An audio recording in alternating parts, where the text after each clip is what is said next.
Eu sou Gilberto Nascimento e este é o Platô BR Entrevista. O nosso convidado de hoje é o ex-ministro Edinho Silva, também ex-deputado e provável futuro presidente do PT. Edinho, é um prazer recebê-lo aqui. Prazer é meu, Gilberto. Uma alegria imensa estar aqui com você. Você sabe do respeito que eu tenho pela sua trajetória, pela sua história no jornalismo. Então, estar dividindo esse momento com você aqui, para mim, é motivo de muita alegria. Muito obrigado, é um prazer, né? Mais uma vez, recebê-lo aqui no Platô BR. Edinho, como está esse processo de escolha aí do novo comando do PT? E o que muda no PT com você à frente do partido? Olha, primeiro é importante que se diga que quem conduz o processo de sucessão do PT é a presidenta Gleisi, a nossa deputada federal. Ela, na minha avaliação, é quem tem que construir esse processo, é quem tem que dizer de que forma que esse processo vai se dar. E, claro, se eu tiver de ser candidato, né, se o diálogo avançar, se as conversas que estão sendo feitas comigo, essas conversas avançarem, eu, evidentemente, serei candidato de acordo com aquilo que foi determinado pela presidenta Gleisi. Eu penso que a Gleisi foi uma presidenta muito importante para o nosso partido. Ela presidiu o PT no momento mais difícil da nossa história. Foi uma presidente que nos orgulhou muito, né? Todo mundo se sentiu muito contemplado e representado pela forma como ela conduziu o PT. Então, não há outra maneira de se construir sucessão se não for pelas mãos dela. Então, eu tenho conversado, tenho dialogado, tenho ouvido muita gente, mas, claro, estou aguardando muito a forma como esse processo vai se dar e a forma como a Gleisi vai construí-lo. É evidente que o PT vive um momento importante da sua história. O PT é o maior partido de esquerda da América Latina, né? O PT é um partido fundamental para a gente entender a política brasileira das últimas décadas, né?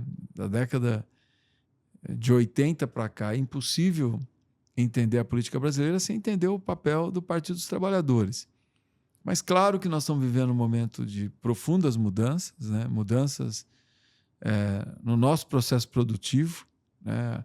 A produção a partir do começo do século XXI, com a adoção das novas tecnologias, com a adoção da robótica, inteligência artificial, né? Hoje as redes sociais sendo, né, instrumento de produção de riqueza, a gente vive uma profunda transformação também do que é a classe trabalhadora desse século XXI. Então, o partido tem que se adequar a esse novo momento aí, né? O partido tem, como um partido popular como um partido que tem origem na organização dos trabalhadores, dos movimentos sociais, tem que entender essas mudanças. Não é um processo simples, não são respostas que serão construídas por uma pessoa, né? Na minha avaliação, as propostas de diálogo com as novas profissões, os novos trabalhadores, né? A nova classe trabalhadora, é um processo de diálogo que ele tem que se dar coletivamente. Portanto, o PT tem uma responsabilidade imensa como um partido que tem hoje responsabilidade de dar apoio ao governo do presidente Lula, de articular um amplo campo de alianças, né? Nós estamos, na minha avaliação, vivenciando um momento de muita cristalização de posições políticas, né? Inspiradas, inclusive, no fascismo. Se nós pegarmos algo que era inacreditável, nós pensarmos que o Brasil viveria. Hoje o Brasil vive, muitas vezes, debates inspirados no fascismo, né? Portanto, do ponto de vista histórico, o Partido dos Trabalhadores tem que liderar um campo democrático, tem que ser um partido que seja capaz de articular um campo democrático para que a gente possa isolar e derrotar o fascismo no Brasil e mostrar ao mundo, inclusive, que é possível nós enfrentarmos essas manifestações políticas, que não são manifestações políticas brasileiras, né? Elas não são, infelizmente, algo nacional. É um movimento internacional que nós estamos vendo. É um fenômeno que veio de fora. Você... Na minha avaliação, Gilberto, da crise econômica de 2008 para cá, setores importantes da nossa sociedade ficaram mais pobres, né? Nós tivemos uma crise econômica de 2008 que nós não passamos, nós não superamos ainda, o mundo não voltou a ter um crescimento sustentável, um crescimento econômico sustentável. Esse empobrecimento atingiu principalmente os setores médios da sociedade. E nós temos hoje os setores médios que enfraquecem a democracia, que desacreditam na democracia, né? E isso alimenta um sentimento antissistema que tem sido o fermento do crescimento, né, dessas manifestações conservadoras à direita, inspiradas no fascismo. Então, se o mundo está mais pobre, é o velho ditado, né, que a gente usa tanto no Brasil, que se falta farinha, primeiro meu pirão. Né? Se o mundo está mais pobre, é a Itália para os italianos, é a Espanha para os espanhóis, é Portugal para os portugueses, é a Inglaterra para os ingleses, é os Estados Unidos para os americanos. Então, você tem, né, o fortalecimento dessa concepção de um Estado nacional, né, inspirado no fascismo, inspirado no racismo, inspirado na xenofobia. E essa agenda conservadora, ela traz junto valores que a gente achava que a gente já tinha derrotado no pós-Segunda Guerra Mundial. Né? E a gente vê emergir preconceitos, homofobia, a não aceitação da ascensão social, enfim, crimes, de fato, do ponto de vista da concepção de racismo, né? Xenofóbicos. Então, o Brasil não está isento, né? Tudo isso chegou aqui também e coloca um desafio imenso para os partidos democráticos, né? Para os partidos do campo democrático popular, e coloca para o PT. Então, o PT, eu penso, pelo tamanho que ele tem, pela força que ele tem, pela história que ele tem que cumprir um papel importante nesse processo todo, né? E o PT, nós precisamos, né, nos aproximarmos desses setores sociais, nós temos que ter mais proximidade com esses setores sociais que têm se distanciado de nós, que votou contra nós em 24. Né? Então, é o partido voltar, de fato, a ter uma presença mais cotidiana, né, junto a essas novas profissões. A gente, os militantes do PT que estão no movimento social, no movimento sindical, terem uma presença mais cotidiana, que às vezes a gente fica criticando, não, porque a nossa base social está indo para as religiões evangélicas, né? Olha, eu acho que isso não pode ser um problema. O que nós temos é que ter proximidade com as religiões evangélicas, com as manifestações religiosas. Ou seja, se o PT sempre teve uma presença grande, você sabe disso, junto à Igreja Católica, uma parte importante da nossa base social tem uma presença grande. Mas nunca conseguiu dialogar muito bem com essas bases mas nós temos que dialogar. Nós temos que dialogar com todas as religiões, mas nós temos que dialogar também com os neopentecostais. E a gente só vai dialogar se nós estivermos onde eles estão. Né? Então, o PT, sem ser uma concepção basista, né, não é falar aqui e ter a minha fala estigmatizada, dizer que o PT, o Edinho tá falando de um basismo, apesar que eu sou a favor do trabalho de base, sempre fui. Mas eu acho que a gente tem que ter mais presença na vida dessas comunidades. O partido tem que estar no cotidiano dessa população, porque não adianta a gente dizer, olha, que eles estão se afastando de nós, que eles não se representam mais, não se sentem representados pelo movimento sindical, pelo movimento popular, que as centrais sindicais não os representam. Né? Se nós não estivermos no cotidiano dessa população, nós não vamos mostrar a eles efetivamente qual é o nosso projeto de sociedade, por que nós defendemos as políticas públicas que nós defendemos, por que a gente defende uma modernização do Estado brasileiro, uma democratização do Estado, uma proximidade maior do Estado com a sociedade civil. Para a gente poder defender aquilo que a gente acredita, uma sociedade mais justa, mais humana, a gente tem que estar presente na vida dessa população. Eu cobri o PT, acompanhei o PT desde o início como repórter, e, de fato, eu vi, o PT tinha uma presença muito maior nas periferias, uma presença cotidiana assim, muito mais marcante, atuando até de certa maneira também junto às comunidades eclesiais de base, né? Nas periferias dos grandes centros e nos chamados aí grotões do país. Hoje, nessas regiões, quem tem um trabalho mais marcante são as igrejas neopentecostais. E o PT, acho que, de certa forma, se institucionalizou, foi para os gabinetes, para o legislativo. A Igreja Católica deu uma guinada conservadora, né? Se afastou também desse trabalho, e esse espaço foi ocupado. Você concorda com isso? E como retomar isso? Eu concordo com você, que hoje não adianta a gente... Eu digo isso, Gilberto, até o ano passado eu lancei um livro, né, que é Uma Cidade na Luta pela Vida, que fala um pouco da história de Araraquara no enfrentamento à pandemia, mas fala muito desses desafios. Quando eu retrato Araraquara, eu recupero a história das nossas políticas sociais e falo também de coisas que eu acredito, né? Entre essas coisas que eu acredito é que não adianta a gente, muitas vezes, ficar debatendo a organização das igrejas se nós não estamos onde as igrejas estão, né? Se você pegar uma periferia hoje, Gilberto, dificilmente você tem uma rua que não tenha uma liderança evangélica fazendo trabalho com a comunidade. E você tem bairros como Hermelino Matarazzo, em São Paulo, que em uma rua, isso na periferia, não é na Avenida Celso Garcia, lá onde tem o centro das igrejas evangélicas. Você pega uma rua de periferia em Hermelino Matarazzo, tem 10 ou 12 pequenas igrejas evangélicas. E mesmo quando não tem a igreja, você tem a liderança evangélica muito presente na vida da comunidade. Então, eu não estou dizendo, eu estou dando um exemplo por que o evangélico, né,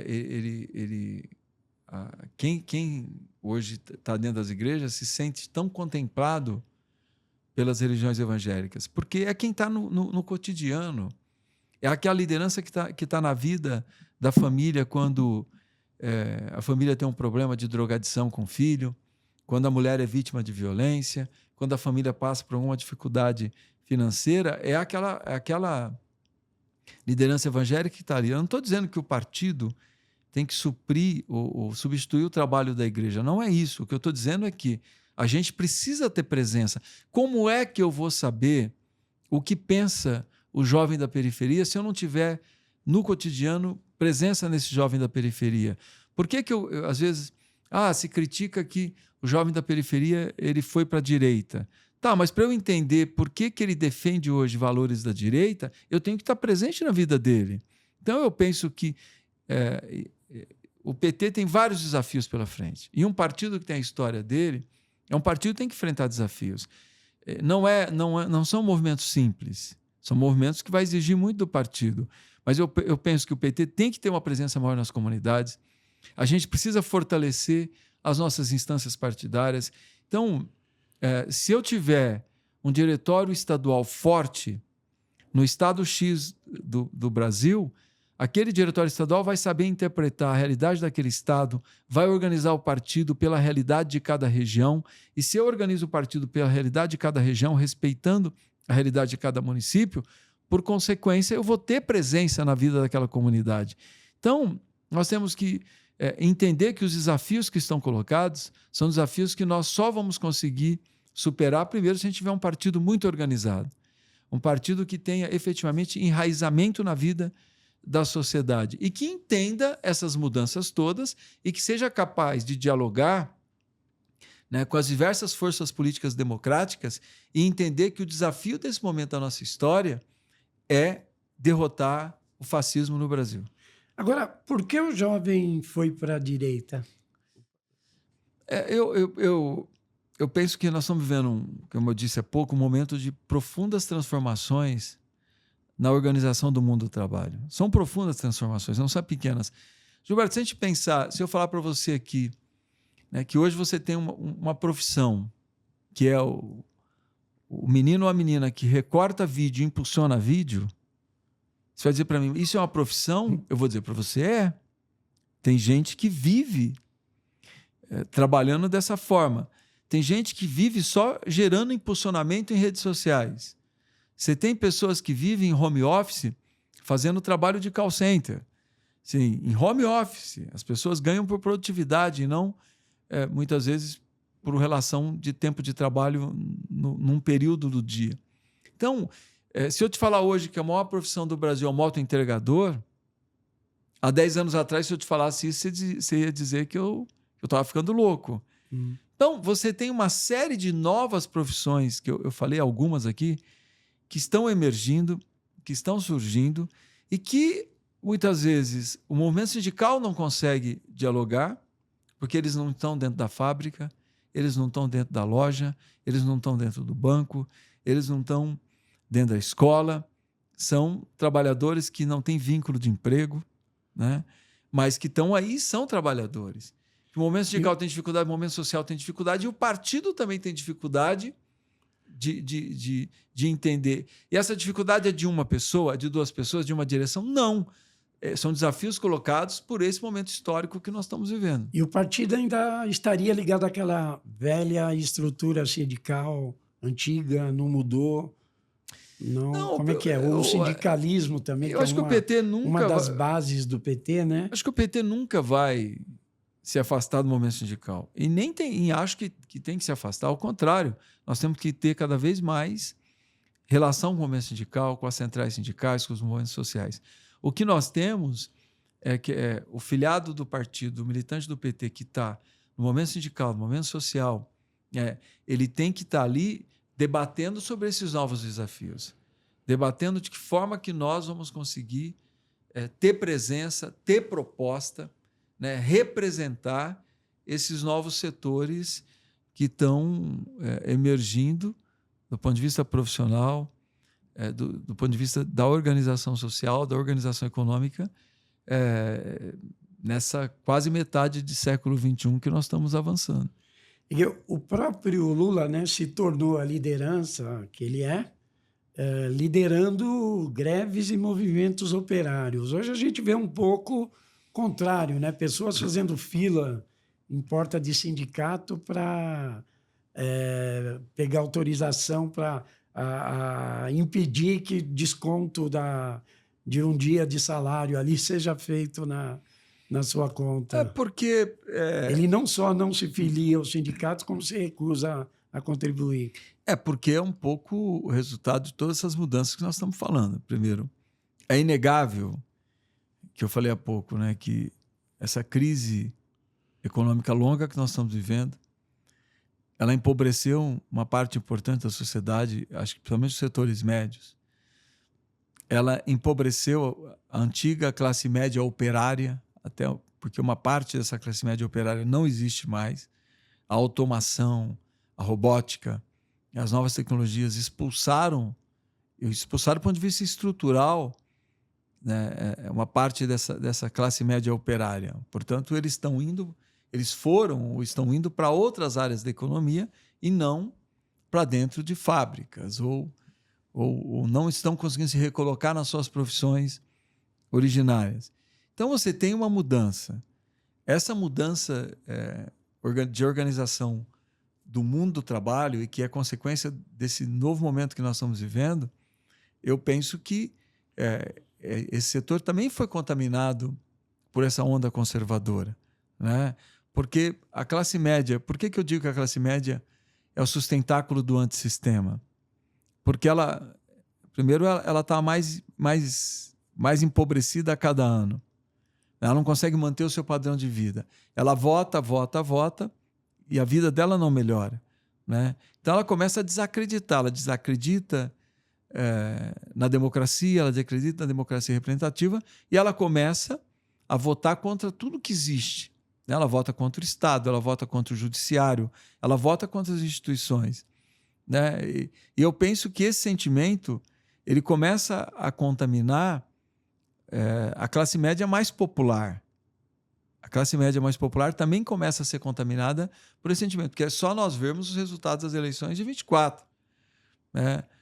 Nós ganhamos muitas vezes nas periferias, mas ganhamos de forma muito apertada. Ou seja, onde a classe média tem presença, ela é extensa, nós tivemos muitas dificuldades eleitorais, inclusive nas capitais do Nordeste. Nós conseguimos ter melhores resultados Muitas eleitorais. prefeituras no interior do Nordeste. Porque né? aí a classe média é menos extensa.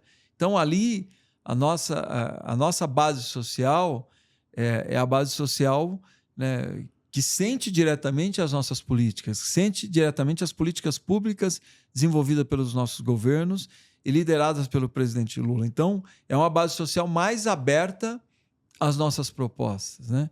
Então, nós temos que entender essa realidade, fazer uma leitura correta dessa realidade, como eu disse agora há pouco, para a gente possa ter um instrumental de reversão desse cenário, fazer a disputa nesse cenário que nós estamos vivenciando. Então, o PT perdeu em grandes centros urbanos, né? Em grandes cidades onde no passado já governou e teve excelentes votações, tipo Campinas, Santos, São José dos Campos, e até na sua cidade, onde o senhor é o atual prefeito, e as pesquisas até eram positivas, né? Na avaliação até um período recente, e o PT acabou perdendo a eleição. O senhor não conseguiu fazer o sucessor. Qual é a leitura dessa... a principal razão de o PT ter perdido as eleições em cidades grandes, como Araraquara, a cidade do senhor também? Olha, a leitura é essa que eu acabei de expressar aqui. Onde a classe média é extensa, os setores médios são extensos, nós tivemos muitas dificuldades porque é um eleitorado que fez um giro para posições mais conservadoras. Né? E que eu penso que o Partido dos Trabalhadores só vai conseguir enfrentar o debate com esses setores, além da gente estar presente, né, na vida deles, principalmente os setores médios mais populares, a juventude mais popular, que eu penso que votou contra nós também em 24, nós temos que ter uma presença ali mais forte, nós temos que voltar a ter organização nessas comunidades, ou seja, não estou dizendo que a gente não tem, onde a gente tem que aumentar a nossa capacidade de atuação, porque se nós não tivermos essa presença, é muito difícil nós entendermos efetivamente quais são as demandas e o que eles querem, quais são os seus anseios. A classe média, eu penso que a gente tem que fazer uma disputa, a classe média mais média alta, nós temos que fazer uma disputa talvez um pouco mais sofisticada, não que a classe média mais popular e os setores mais populares não sejam sensíveis a esse debate também. É que eu digo que os setores médios eles se movem talvez por valores que a gente tem que entender e enfrentar. Por exemplo, essa descrença do Estado. Nós temos que ser os portadores de reforma do Estado. Como que nós vamos fazer com que o Estado se aproxime novamente da sociedade civil, a sociedade se sinta representada ou contemplada pelo Estado? O Estado que eu digo, é o instrumento das políticas públicas, são os instrumentos para a gente construir políticas públicas pela igualdade, são instrumentos para a gente construir políticas públicas por um sistema educacional melhor, é o instrumento para a gente construir políticas públicas por uma saúde melhor. Então, nós temos que fazer uma defesa de todo esse instrumental, mas não de forma conservadora, mas propondo reformas. Porque se a gente não diminuir a distância entre o eleitor e o eleito, entre Estado e sociedade civil, nós não recuperamos a credibilidade da democracia representativa. E a democracia representativa, ela se enfraquece, infelizmente, a cada eleição que a gente vivencia. No Brasil, não, no mundo. Todos os países democráticos que se organizam, né, em forma de disputas eleitorais, e na minha avaliação, se não for isso, não é democrático, né, nós temos perdido o eleitorado a cada eleição que se passa. Às vezes melhorou um pouco aqui numa eleição. Daqui a pouco a gente volta para a descrença novamente. Então, o Estado está distante da realidade das pessoas, né? O Estado está distante da vida real das pessoas. O Estado não representa, né, até do ponto de vista da esquerda, né, não representa o instrumental de transformação da vida das pessoas, de combate à desigualdade, de combate à pobreza, de combate à exclusão. Então, nós temos que ser os portadores de uma proposta de reforma do Estado, de reforma da minha avaliação da política eleitoral, Nós temos que fazer uma reforma política eleitoral. Na minha avaliação, o PT tem que voltar a defender o voto em lista. Porque o que nós temos visto, Gilberto? A cada eleição surge um influencer novo. E esse Pablo Marçal, por exemplo. Esse influencer, ele não tem partido, você não sabe o que ele pensa, ele não tem proposta. E as pessoas votam no indivíduo.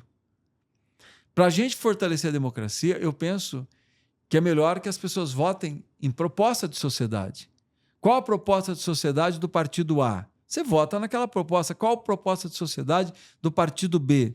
O que pensa e defende para a sociedade o partido C? Você vota em propostas, você fortalece a democracia, porque você tira o debate do indivíduo. Eu acho que cada vez que a gente dá um passo ao encontro do individualismo, do ponto de vista da representatividade política, a gente enfraquece a democracia. E não há nenhum registro histórico que o culto ao individualismo terminou bem. Que o culto ao indivíduo terminou bem.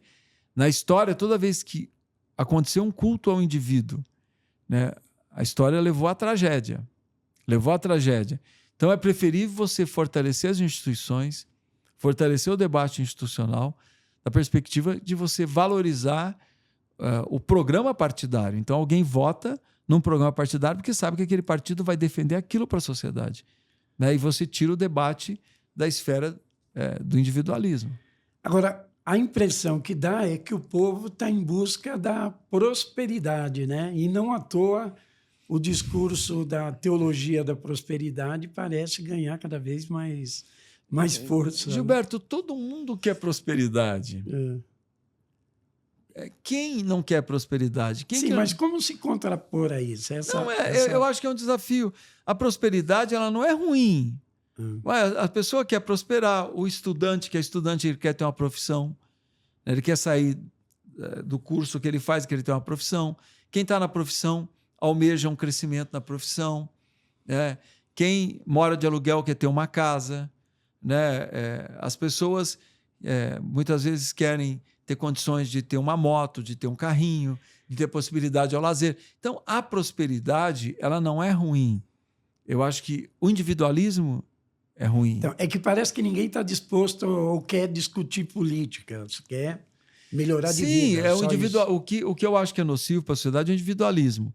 É você ter uma concepção de que para você prosperar, você tem que pisar na cabeça do outro. Para você prosperar, você tem que diminuir o outro. Para você prosperar, você tem que derrotar o outro. Eu acho que isso é ruim.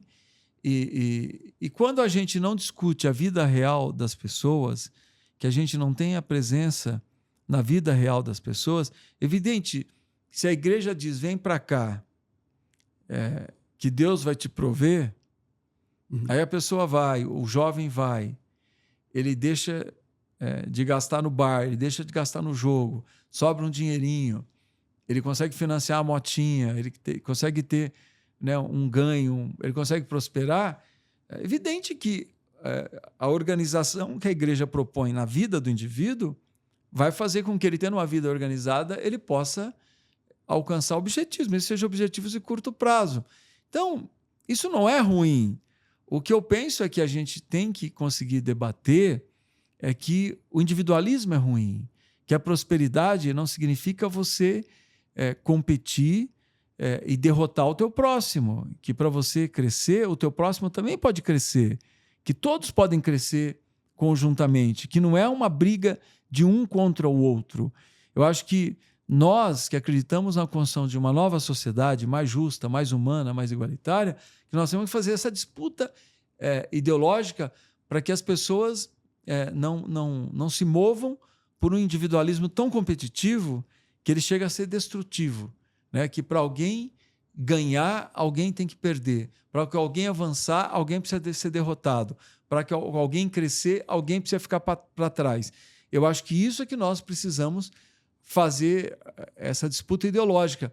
Agora, fazer essa disputa ideológica, nós precisamos reencantar as pessoas com a política. As pessoas têm que acreditar que a política é o único instrumento de crescimento coletivo, que a política é a única forma de nós transformarmos coletivamente, que a política é a única forma de nós construirmos saídas para que a sociedade supere as suas mazelas, e que o enfraquecimento da política significa o fortalecimento do autoritarismo, significa o fortalecimento de concepções que lá na frente, inevitavelmente, essas concepções vão penalizar o indivíduo, vão penalizar as pessoas, porque o autoritarismo é que vai cercear a liberdade de expressão, é o autoritarismo que vai cercear o direito da pessoa se organizar, da pessoa ter vida comunitária, ter vida em igreja, ter vida nos clubes, terem vida com liberdade plena. Então, o autoritarismo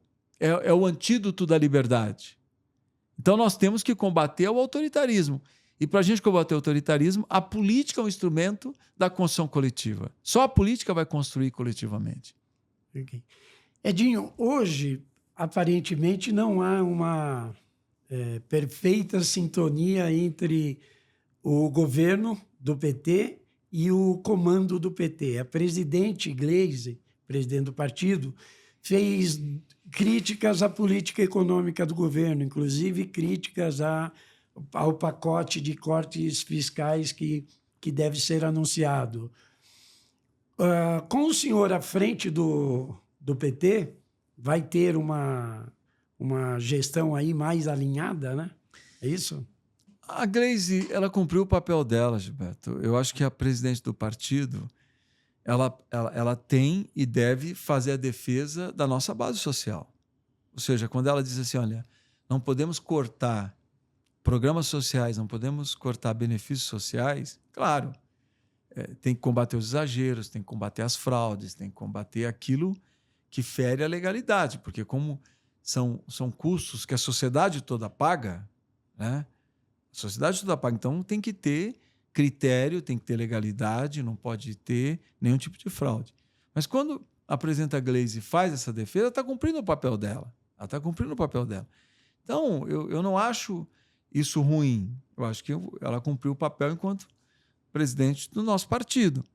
O que eu penso é que a gente talvez tenha que melhorar, e a gente tenha que aprender um pouco nesse processo, é manter canais de diálogo permanentes. E eu não estou falando em relação ao anúncio que o ministro Fernando Haddad está fazendo. O que eu penso é no geral. A gente precisa melhorar os canais de comunicação para que a gente ache o ponto de equilíbrio.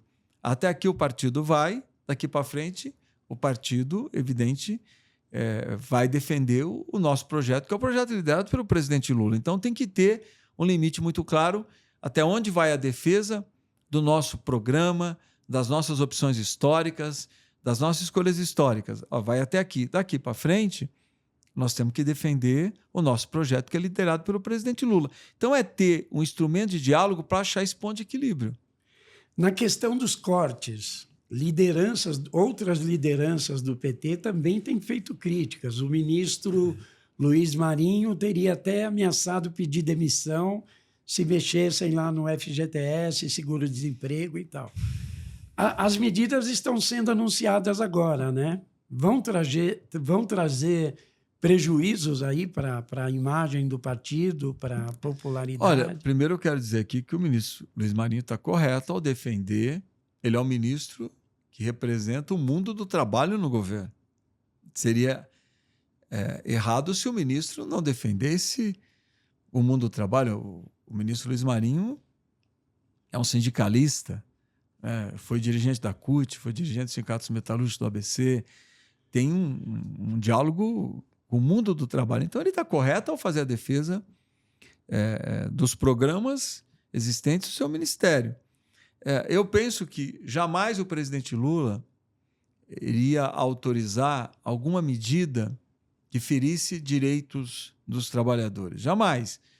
O que o presidente Lula e todos nós concordamos é que tudo tem que ter regra, tudo tem que ter um rigor para que a gente não tenha também recursos destinados indevidamente, né? Que todos os recursos destinados do ponto de vista social cheguem lá na ponta, de fato, nas pessoas que precisam, nas pessoas que mais precisam. Porque senão nós estamos usando o dinheiro público que poderia está atendendo outros programas de pessoas que precisam, que efetivamente, de melhorar a educação, de melhorar a saúde, de melhorar a qualificação profissional, de democratizar o lazer, enfim, tantos programas para que o Brasil seja mais igualitário, os recursos não podem ser destinados indevidamente. Eu acho que esse é o limite do presidente Lula. Certo. O senhor é um grande apoiador da ação do ministro Fernando Haddad, ao contrário da Gleisi. Então, aí já é uma diferença de modo aí na conduta à frente do PT, ou não? Eu conversei, Gilberto, com a Gleisi. A Gleisi defende o mesmo que eu defendo. Nós defendemos o governo do presidente Lula, né? E eu sempre digo, a política econômica é a política econômica do presidente Lula, né? Quem lidera a política econômica no Brasil é o presidente Lula. Então, nós defendemos o governo Lula. Então, se medidas são importantes para serem tomadas para que o governo Lula seja exitoso, a Gleisi defende, eu defendo, e aí todo mundo no PT defende. Ela é aparentemente, né, é uma crítica de determinadas medidas do governo. Agora, ao mesmo tempo, se fala até bastante na possibilidade de ela virar ministra, né, após deixar a presidência do PT. Tem algo aí de concreto nisso? Olha, eu tenho um respeito imenso pela Gleisi. Inclusive, na sua reeleição, eu fui, talvez, um dos maiores defensores da reeleição da Gleisi.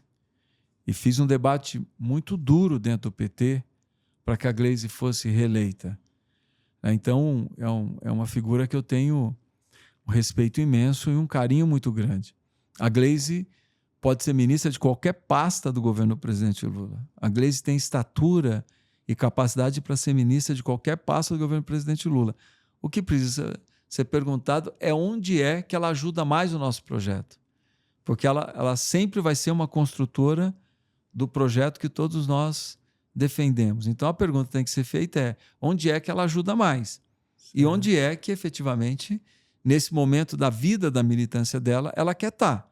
Mas que ela tem condições de ser ministra, ela tem condições de exercer qualquer função no governo do presidente Lula, eu não tenho absolutamente nenhuma dúvida. E virá realmente uma reforma ministerial aí em breve ou não? Não consigo te dizer. Fala-se bastante por isso. Mas isso, quem sabe, é só o presidente Lula. Eu digo assim, contratar ministro e demitir ministro, todo mundo pode falar o que quiser, mas só tem uma pessoa com poder para fazer isso, e essa pessoa é o próprio Lula. E qualquer coisa que se diga fora disso, como você disse, é muita especulação. Certo. E a reeleição? O presidente Lula disputará realmente a reeleição? É o candidato fortíssimo e o candidato que, se efetivamente quiser ser, eu sempre digo assim, Gilberto, o presidente Lula, de tudo que ele se dedicou à vida pública brasileira, ele desde o momento sindical, antes inclusive de ser presidente do sindicato, até o processo de fortalecimento do movimento sindical, final da década de 70, década de 80, a fundação do PT, a fundação da CUT, todas as eleições que ele disputou para construir o PT, tantas eleições que ele disputou para defender o nosso projeto, e depois o papel que ele cumpriu na presidência da República, na construção da candidatura da presidenta Dilma, tudo que ele passou no enfrentamento à Lava Jato e aquele processo de manipulação política que ele foi a maior vítima. Eu penso que o presidente Lula tem todo o direito de chegar para todos nós e dizer assim, olha, eu quero descansar um pouco, eu quero poder viver a minha vida sem ter obrigação de disputar a eleição. Ele tem todo esse direito. Ele tem todo esse direito de assumir essa posição. Mas eu penso também que pelo seu compromisso, não só com o PT, mas com o povo brasileiro, ele sendo candidato, é o candidato capaz de construir um campo democrático no entorno dele, capaz de construir uma agenda e aprofundar essa reconstrução do Brasil que ele está fazendo desde 2023, né, para que a gente possa efetivamente derrotar o fascismo e isolar o fascismo no Brasil. Não tem liderança mais preparada que ele para cumprir essa missão nesse momento. Certo. Voltando a falar um pouquinho sobre as últimas eleições também, o desempenho do PT, né? O senhor já falou aqui bastante dessa questão da relação com a classe média, mas uma coisa que se fala bastante no PT também é a questão da comunicação, que a comunicação não estaria de acordo aí com as necessidades. O que o senhor pensa sobre isso? O senhor tem alguma proposta diferente no sentido de que o PT fortaleça ou melhore a comunicação? A comunicação é um desafio para todos nós. Lembrando que o senhor foi ministro da Comunicação Social. Da comunicação Eu penso social. que a comunicação é um imenso desafio para todos nós. Por quê? Tem outro dia eu vi um vídeo do Felipe Neto que ele é bem interessante. Ele diz assim, olha, vou fazer aqui um paralelo. Evidente que ele não disse isso. Mas se você pegar esse microfone e eu pôr aqui esse celular em alguma rede social e você começar a gritar comigo, berrar, o algoritmo vai pegar isso e vai explodir na rede que você tiver. Se eu tiver aqui nesse tom que eu estou falando da história política brasileira, eu vou falar aqui 10 dias e o algoritmo não vai pegar a minha fala e não vai explodir ela nas redes sociais. Então nós temos que ter uma coisa, e o Felipe Neto está correto, nós temos que ter uma regulamentação dessa coisa que é quase um ente que a gente fala, mas a gente não consegue debater, do tal do algoritmo e a forma como as redes, né, organizam o algoritmo para aquilo que interessa para ela e para os resultados financeiros dela, né? Então nós temos que fazer esse debate, então tem que ter uma regulamentação melhor que a regulamentação que nós temos hoje. O algoritmo é quem decide hoje tudo. Ele mas não pode ser, né? Ele não pode ser. Eu sou, Gilberto, um defensor. Eu penso que a internet e o advento das redes sociais democratizou de uma tal forma a comunicação que era tudo que a gente sempre sonhou. Nós que temos uma trajetória democrática, popular, de centro-esquerda, de esquerda, a gente sempre quis que a comunicação fosse democratizada. Hoje, eu ponho aqui você sintonizado com uma rede social, você é um produtor de conteúdo. Nós estamos aqui produzindo conteúdo que vai usar a internet para ser divulgado. Então, isso é uma revolução do ponto de vista da democratização da nossa capacidade de expressão, de nós expressarmos o que nós pensamos. Então, eu sou muito defensor disso.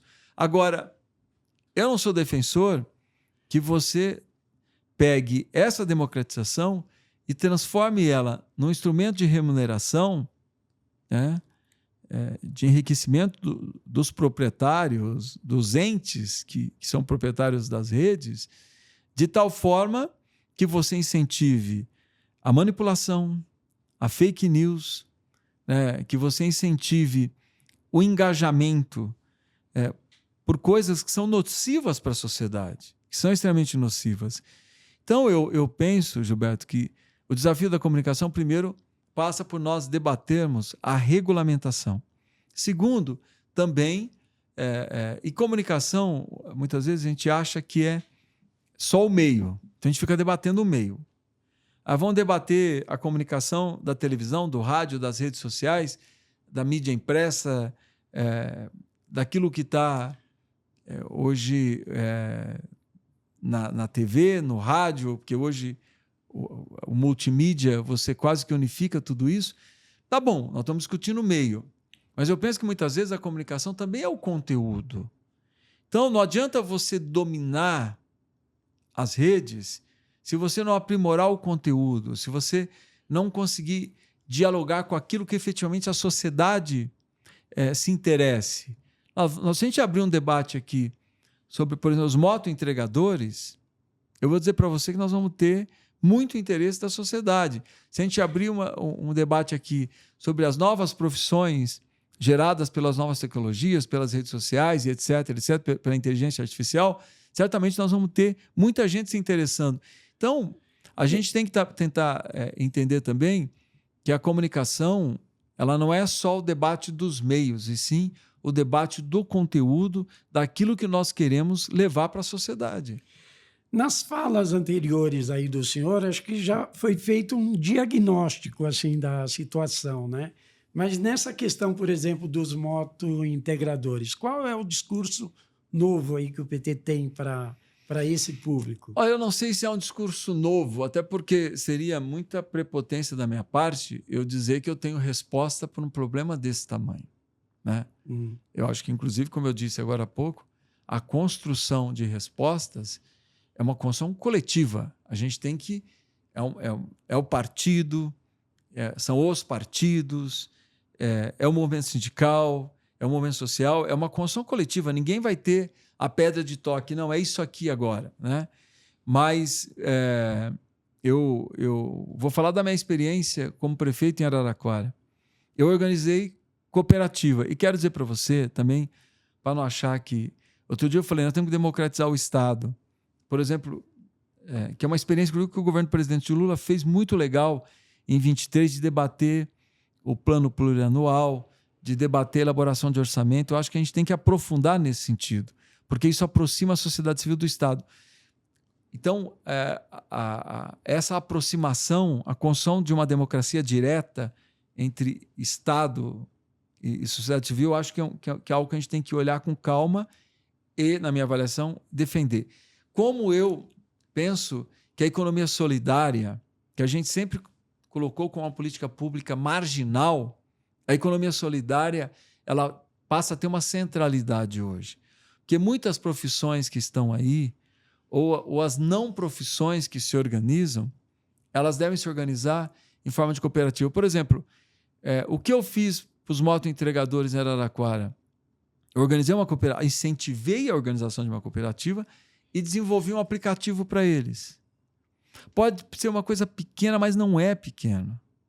Porque eles estão organizados, eles estão debatendo a situação deles e eles têm um aplicativo, porque quando o aplicativo hegemônico, né, o aplicativo que hegemoniza hoje do ponto de vista econômico a moto entrega, pagar uma tarifa baixa, eles têm o aplicativo deles. Eles têm o aplicativo deles, ou seja, eles têm como trabalhar não se submetendo às imposições de uma empresa que hoje ela tem um monopólio, tem uma parte importante do mercado, né? Então, eu acho que a gente tem que entender... por exemplo, eu criei uma cooperativa de egressos tempo prisional. Porque a dificuldade de quem cumpriu pena em voltar para o mercado de trabalho, essa dificuldade ela é imensa, Gilberto. Ela é imensa. E essa cooperativa, ela organizou trabalhadores excluídos do mercado, que dificilmente teriam condições de voltar ao mercado de trabalho, e eles estão organizados, trabalhando, todo mundo tendo o seu sustento, e é uma forma de você organizar esse novo mundo do trabalho. Eu peguei mulheres cozinheiras desempregadas, organizamos uma cooperativa, hoje elas vendem alimentos para o mercado e elas ganharam a licitação de 2 restaurantes populares em Araraquara. Eu tenho uma cooperativa de mulheres desempregadas, excluídas do mercado de trabalho, que hoje fazem o trabalho que uma empresa terceirizada fazia, ou faria, elas fazem, que é o trabalho preventivo daquele que a gente fala que é o trabalho de cata-treco, que é tirar o criadouro da dengue. Tem o trabalho que o agente de vigilância faz, é o trabalho específico, ele é concursado, ele é um profissional treinado, mas aquele trabalho que geralmente você terceiriza, porque ele não é contínuo na prefeitura, né? Ele não é permanente, ele é por um período antes que as chuvas comecem, então ele é temporário. Hoje quem faz é uma cooperativa de mulheres e homens desempregados e desempregadas. Então eu digo que a gente tem que estar aberto, né, a essas novas formas de organização, e eu colocaria nessas transformações do século XXI a economia solidária como algo central, né, como uma resposta a essas novas demandas. Edinho, e o que aconteceu exatamente lá em Araraquara, que mesmo com essas boas experiências e uma avaliação positiva, o senhor acabou não conseguindo fazer o sucessor ou a sucessora. A minha sucessora, que era a secretária da Saúde. Claro, eu acho que derrota eleitoral é sempre derrota eleitoral. Ponto. Não estou minimizando. Mas nós fizemos o melhor resultado do PT em todo o estado de São Paulo, porque a nossa federação fez 1/3 da Câmara Municipal. 1/3. É o melhor resultado que o PT teve no estado.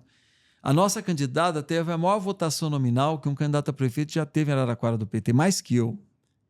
Então é evidente que foi uma derrota eleitoral por 4.000 votos. 4.000 votos numa cidade como Araraquara é absolutamente nada, é menos que um colégio, né? Então, foi uma derrota que eu digo que ela é eleitoral, mas ela não é política. E não estou minimizando. Porque foi um resultado importante, teve uma ofensiva do bolsonarismo na cidade, que eu não posso diminuir a importância dos meus adversários, até porque eu só vou derrotá-los se eu reconhecer o tamanho deles, né? Então, eu reconheço a ofensiva que o bolsonarismo fez contra mim. Na semana antes das eleições, literalmente na semana, o Nicolas fazendo live com o Bolsonaro lá, a Michele no outro dia, o Eduardo Bolsonaro no outro dia, vídeos do Bolsonaro, inclusive, me atacando muito na cidade. Então Por que esse interesse tão especial do Bolsonaro lá em Araraquara? É como tem uma fala da Michele que ela disse que é para derrotar o Edinho do PT, talvez pelo papel que eu cumpri na pandemia, pelo papel que a cidade teve na pandemia, pela forma como nós polarizamos com o negacionismo do Bolsonaro durante a pandemia, talvez tivesse um objetivo especial impor uma derrota a mim ou ao PT, mas na verdade que se materializou na não eleição da nossa candidata. A candidata que foi a secretária da Saúde, que liderou a cidade na pandemia, que era uma candidatura emblemática. Mas, enfim, repito, não foi uma derrota eleitoral que nos abateu, que desorganizou o partido, que jogou o partido num sentimento de derrota, não. O partido está forte, está organizado, é a maior bancada na Câmara Municipal, candidatos com muita vereadores e vereadoras com muita representatividade, incluindo uma vereadora trans, uma vereadora muito jovem, também, enfim, militantes da área da cultura, militantes do movimento popular. Então, é uma Câmara muito representativa do ponto de vista da bancada do PT. E nós estamos lá, vamos nos organizarmos e continuar a luta. Edinho, infelizmente o nosso tempo já está se encerrando, mas se o senhor quiser também já se despedir de todos que estão aqui nos acompanhando, e queria mais uma vez agradecer imensamente aqui a sua presença. Gilberto, a alegria é minha de estar aqui com você. Eu estou dizendo isso e não é discurso, porque eu estou aqui no Platô BR. É verdade, eu tenho muito respeito pela sua trajetória enquanto jornalista, repórter, enfim, todas as funções que você já cumpriu aí, né, na área da comunicação.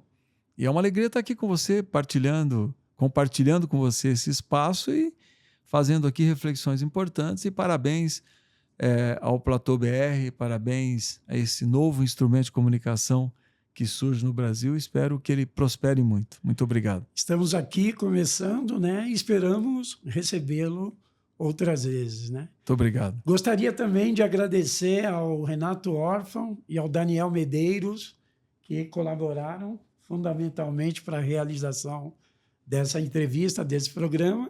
E em breve voltaremos com mais um Platô BR Entrevista. Obrigado, Edinho. Eu que agradeço.